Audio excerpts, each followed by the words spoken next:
Ladies and gentlemen, I'm sad to say that there is a serious and unmitigated masculinity crisis in America, and we must address it.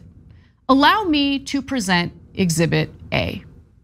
Over the last 24 hours, Republican House Speaker Kevin McCarthy was effortlessly unmanned by former President Donald Trump.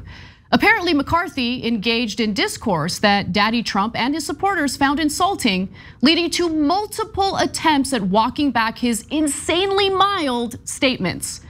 McCarthy's humiliating debacle was sparked by a recent appearance on CNBC, where he was asked whether he thought Trump would be the best Republican presidential nominee to beat Biden. Here's how that exchange went down. If he wins the primary, do you think he can win the general? And is it good for the Republican Party if Donald Trump is the nominee? Look. And then I want to get to Biden and his malarkey defense and all that stuff too. Can Trump beat Biden? Yes, he can beat Biden. Is that a good thing for the Republican Party if Donald Trump is the Republicans get to select their nominee. I think if you want to go sheer policy to policy, it's not good for Republicans, it's good for America. Trump's policies are better, straightforward than Biden's. It makes it complicated if he's got all these trials and all this stuff overhanging. It makes it complicated. It also helps him when. But do you think he could win an election? Could he win an election? Can he win that election? Yeah, he can. You think he can? The question is he the strongest to win the election? I don't know that answer, but can anybody beat Biden? Yeah, anybody can beat Biden. Can Biden beat other people? Yes, Biden can beat him.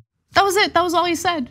I mean, can you imagine being offended by that? Having skin so thin that you hear that mild statement and think to yourself, oh my God, I can't believe that he trashed me on national television. McCarthy's statement at the tail end of that clip is what set the MAGA world off. Simply admitting that the House leader is unsure if Trump is the best potential GOP nominee and that there is a chance that Biden could beat him again, infuriated loyalists to the former president. Politico reports that Trump world flipped out. Top aides to the former president and allies who know both men quickly traded messages asking in short, what the F? Some called McCarthy a moron, which is true. Others looked to Trump campaign hand Brian Jack, who also advises the speaker and has been a critical bridge between both men, to play mediator. They're going to couples therapy as Trump hit the trail in New Hampshire. What happened next was an unmanning of epic proportions. Politico reports that McCarthy immediately pivoted to cleanup mode. McCarthy offered Breitbart reporter Matt Boyle an exclusive interview to walk back his statements in a panic. The headline for the piece alone is hilarious, reading that McCarthy believes Trump, with all his baggage and indictments, is stronger today than he was in 2016. He cited one poll to make his case, arguing that, quote, the only reason Biden is using his weaponized federal government to go after President Trump is because he is Biden's strongest political opponent, as polling continues to show. Right, McCarthy, I'm sure it has nothing to do with the fact that Donald Trump had multiple opportunities to hand over classified and top secret documents that the federal government knew he had in his possession, but he refused to do it, continued to lie. I'm sure that had nothing to do with it.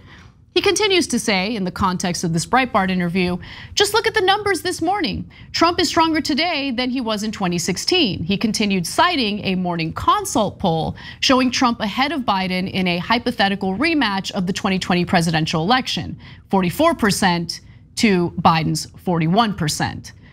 As if he wasn't embarrassing himself enough though, McCarthy engaged in even more groveling to appease Trump and his supporters. He held a called the former president yesterday to apologize, according to new reporting from our colleagues Melanie Zanona and Kristen Holmes, where he both apologized, he told the former president that he misspoke, and of course, he blamed reporters for taking the comments out of context, according to McCarthy. His campaign sent out a fundraising email saying that Donald Trump was stronger than ever.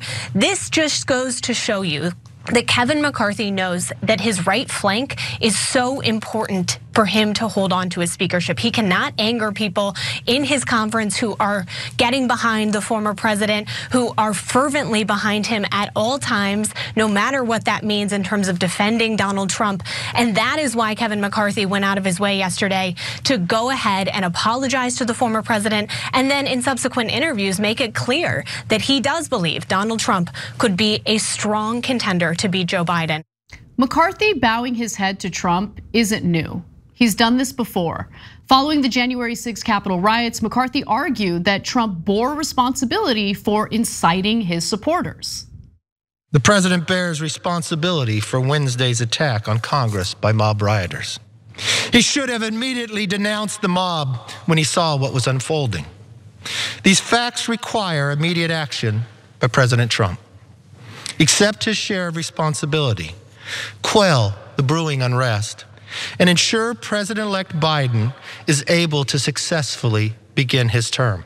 An audio recording also confirmed that McCarthy told his fellow Republican leaders that he was seriously thinking about recommending that Trump resign in the wake of January 6th.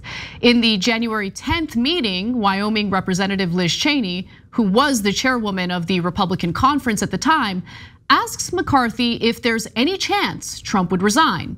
He responds by saying, quote, "My gut tells me no. I'm seriously thinking about having that conversation with him tonight. I haven't talked to him in a couple of days." McCarthy goes on to tell his leadership team that the impeachment resolution being crafted by Democrats would pass in the House, and that he believes it might pass in the Senate as well. As we all now know, the Senate refused to convict Trump, but at the time, McCarthy told his Republican colleagues the following: "The only discussion I would have with him is that I think this will pass, and it would be my recommendation you should resign. That would be my take, but I don't think he would take it." And look, it didn't take much to bully McCarthy to submission. He changed course after MAGA expressed rage over McCarthy's statements. He ran over to Mar-a-Lago to beg Trump for forgiveness. And look at this pathetic and weak shell of a man. Since Trump loves to make grown men grovel at his feet, he made sure to snap a photo with McCarthy and blast it out online. That's what you're looking at now. For me, this isn't about Trump. It's about the cowardice that stems from the only thing that Kevin McCarthy seems to care about, himself. And there are dozens just like him in Congress, honestly on both sides of the aisle. McCarthy's political career and leadership role is so important to him that he'll do and say anything to remain in Trump's good graces. He's an empty vessel. He stands for nothing.